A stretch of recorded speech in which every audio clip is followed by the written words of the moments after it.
feeling ko, ito yung mga courses kung saan masusubok talaga ang ating strength and endurance. Pasensya na lang guys ha. Okay, sinumating na natin. Sa ating, may inihanda kami mga challenges upang kayo'y subukan at malaman sa huli kung sino nga ba talaga ang pinakamalakas. Mabilis na makakagawa ng lahat ng ito ay siyang tatanghaling kampiyon. lagi Siyempre, sinasabi ko na kung sino. Sakaling ito ay hindi magawa sa first try, matapos ang 3 ulit at hindi pa din magawa ang isang obstacle, isa pang mahinang nilalang. Diba? Ang tatanghaling kampiyon ay makukuha ang PF ng isang major event. Siya lang ang matalo. Expectations ko mamaya, ako ang mananalo talaga.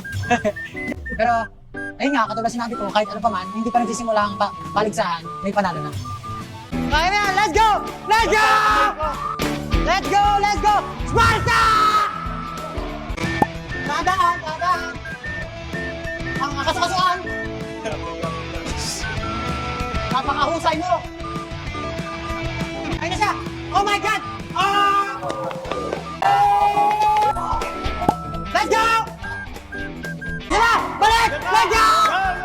Nice one! Let's go! Let's go! Broken! Mabigat yan!